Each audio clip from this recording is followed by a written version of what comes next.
بسم اللہ الرحمن الرحیم۔ السلام علیکم ورحمۃ اللہ وبرکاتہ۔ میں یوٹیوب چینل سے ابرار علی آپ سے مخاطب ہوں۔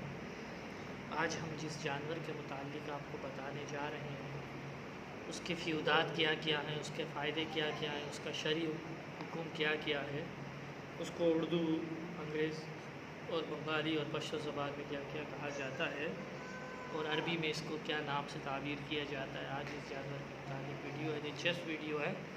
ہمارے نئے ویڈیوز ہمیں دیکھنے سننے والوں سے گزارش ہے وہ چینل کو سبسکرائب کر لیں، بیل آئیکن کے بٹن کو پریس کر دیں تاکہ آپ مزید ویڈیوز سے لطف اندوز ہو سکیں۔ آج کی ویڈیو ہے الایل سے متعلق۔ ایل کیا ہے؟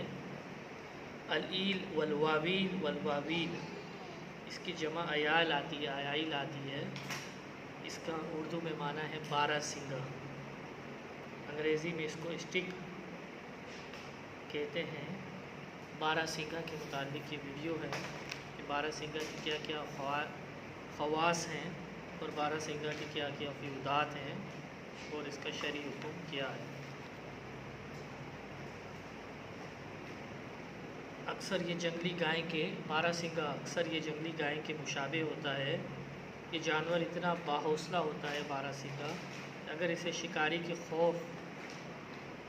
سے خوف محسوس ہو تو پہاڑی کی چوٹی سے بھی کود پڑتا ہے، لیکن اس کے باوجود یہ زخمی نہیں ہوتا۔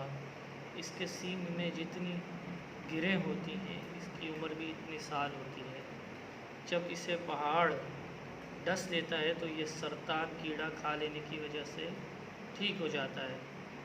بارہ سنگا کی خصوصیات یہ ہے کہ مچھلی سے محبت اور الفت رکھتا ہے، چنانچہ یہ مچھلی دیکھنے کے لیے کبھی کبھی دریا کے کنارے بھی چلا جاتا ہے۔ مچھلی بھی اسے دیکھ کر خشکی کے قریب پہنچ جاتی ہے۔ مچھلی کے شکاری اس کی عادت کو پہچانتے ہیں، اس لیے انہیں جب مچھلی کا شوق ہوتا ہے تو اسے بارہ سنگا کی کھال پہن کر دریا کے کنارے بیٹھ جاتے ہیں اور مچھلی کا شکار کر لیتے ہیں۔ یہ بارہ سنگا سانپ کھانے کا عادی ہوتا ہے، چنانچہ جہاں کہیں بھی اسے سانپ نظر آ جائے تو یہ فوراً اسے کھا لیتا ہے۔ چنانچہ کبھی کبھار ایسا بھی ہوتا ہے کہ سانپ بارہ سنگا کو ڈس لیتا ہے اور اس کی آنکھ سے دو چھوٹے نقرہ کے برابر خون نکلتا ہے، جس کی وجہ سے اس کی آنکھ میں انگلی کے برابر سوراخ بن جاتا ہے جس میں انگلی ڈالی جا سکتی ہے۔ یہ خون زمین پر گر کر خشک ہونے کے بعد شمع کی مانند ہو جاتا ہے۔ لوگ اس خون کو سانپ کے زہریلے بچے کے لیے تریاک بناتے ہیں، جسے تریاک حیوانی کہتے ہیں۔ چنانچہ سب سے عمدہ تریاک زرد رنگ کا ہوتا ہے۔ اس قسم کا بارہ سنگا اکثر ہندوستان، سندھ اور فارس وغیرہ کے علاقوں میں پایا جاتا ہے۔ جب اس خاص بنے ہوئے تریاک کو سانپ یا بچھو کے ڈسنے کی جگہ پر لگایا جائے تو بے حد فائدہ مند ہوتا ہے۔ اسی طرح اگر کسی نے زہر پی لیا ہو تو اس وقت تریاک کا پینا بہت نفع بخش ہے۔ اللہ تعالیٰ نے اس تریاک میں زہر کو اثرات کو ختم کرنے کے لیے عجیب و غریب خصوصیات رکھی ہیں۔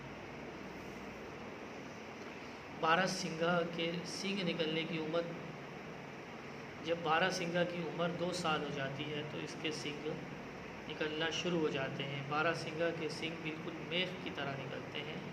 جب یہ تیسرے سال میں پہنچتا ہے تو سینگوں میں شاخیں بننا شروع ہو جاتی ہیں۔ اس طرح 6 سال تک سینگوں کی شاخیں شاخ در شاخ نکلتی رہتی ہیں، یہاں تک کہ اس کی دونوں سینگیں 2 گھنے درختوں کی طرح خوشنما معلوم ہوتی ہیں۔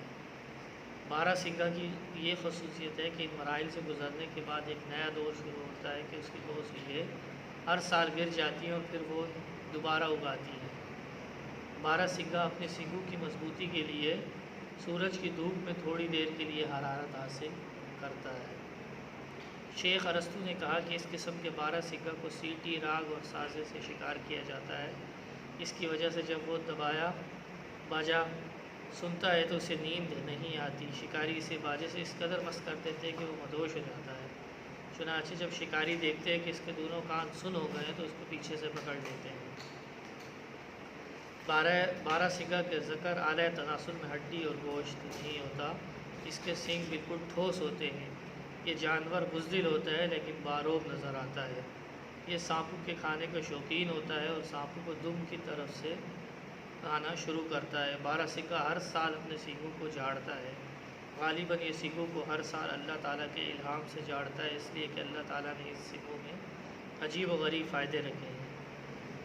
یہ لوگ بارہ سنگھا کے سینگوں سے موذی جانوروں کو بھگاتے ہیں۔ اس کے سینگوں میں یہ تاثیر بھی موجود ہے کہ اس سے ولادت میں آسانی ہوتی ہے، لہٰذا حاملہ عورت اس سے فائدہ حاصل کرتی ہیں۔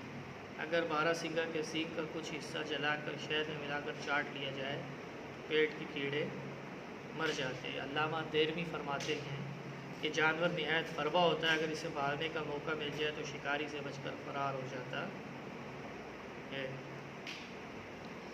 یہ اب اس کا شرعی حکم کیا ہے بارہ سنگھا کا، وہ میں آپ کو بتاتا چلوں۔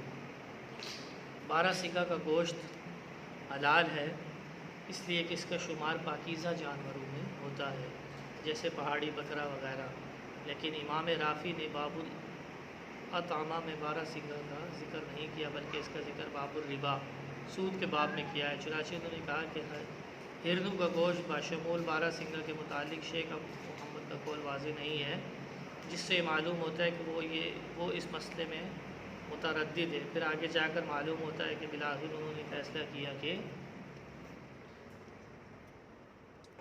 بارہ سنگھا کے متعلق تفصیل چل رہی تھی، چونکہ بیچ میں لوڈ شیڈنگ ہو گئی تھی، لائٹ کا ایشو ہو گیا تھا، تو وہ اندھیرا ہو گیا اور روشنی کرنے میں تھوڑا ٹائم لگا، اس کے لیے ہم معذرت خواہ ہیں آپ سے۔ اس میں امام جو ہیں انہوں نے متردد تھے، پھر آگے جا کر انہوں نے فیصلہ کیا کہ ہرن اور بارہ سنگھا کی حلت اور حرمت کا مسئلہ بھیڑ بکریوں کی طرح یعنی جواز کا فتویٰ دیا ہے۔ البتہ دونوں میں سے کسی ایک کو دوسرے کے بدلے فروخت نہیں کیا جا سکتا، بلکہ یہ اس کے برابر سرابر ہوں۔ امام متولی نے بغیر کسی ترجیح کے مسئلے کے دونوں پہلوؤں کو بیان کیا ہے۔ اب بارہ سنگھا کے آخر میں خواص سن لیں کہ اس کے خواص کیا کیا ہیں۔ اگر کسی جگہ بارہ سنگھا کے سینگوں کی دھونی دی جائے تو تمام کیڑے مکوڑے اور موذی جانور اس جگہ سے بھاگ جاتے ہیں۔ اگر بارہ سنگھا کے سینگوں کو جلا کر دانتوں میں لگایا جائے اور دانتوں کی زردی کو دور کر کے اس کے گڑوں اور جڑوں کو بھر دے گی۔ اسی طریقے سے اگر کوئی شخص بارہ سنگھا کے سینگ کے اجزاء کو گلے میں باندھ کر لٹکائے تو جب تک اس گلے میں رہیں گے تو اسے نیند نہیں آئے۔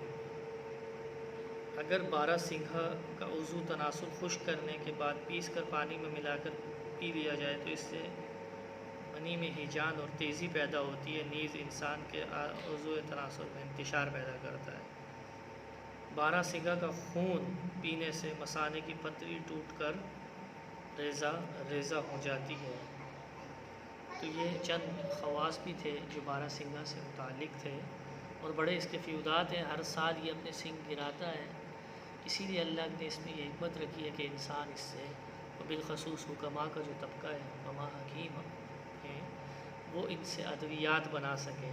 کیا ادویات اس سے بنائی جا سکتی ہے، وہ تمام میں نے آپ کو مختصراً 5 اس کے خواص بیان کیے ہیں کہ بارہ سنگھوں کی دھونی بھی گھروں کے لیے بڑی مفید ہے، حشرات الارض کو بھگانے کے لیے اور موذی جانوروں کو بھگانے کے لیے اس کی دھونی بہترین ہے۔ اسی طریقے سے بارہ سنگھا کے سنگ کے اجزاء کو اگر گلے میں لٹکا دیا جائے تو اس سے انسان کی نیند دوڑ جاتی ہے، یعنی ایسا شخص جو بہت زیادہ سوتا ہو، کثرت سے سوتا ہو، اس کے لیے بہتر ہے یہ۔ پھر اسی طریقے سے بارہ سنگھا کا خون پینے سے بحالت عذر مثانے کی پتری ٹوٹ کر ریزہ ہو جاتی ہے۔ اکثر لوگ اب آپریشن کے ذریعے مثانے نکال دیتے ہیں، پتا نکال دیتے ہیں، مثانوں کے بڑے بڑے آپریشن ہوتے ہیں۔ اگر اس کو استعمال کر لیا جائے تو آپ اس سے محفوظ ہو جائیں گے۔ پھر اس کے گوشت کا یہی حکم ہے جو ہرن کا حکم ہے، اس کا گوشت حلال ہے بالکل اور ذائقہ دار ہے۔ جس طرح ہرن کا گوشت ہے اس کا جو حکم ہے وہ اسی کی طرح ہے۔ تو یہ اس کے متعلق بارہ سنگھا کے متعلق ویڈیو تھی جو ہم آپ کے لیے لے کے آئے ہیں۔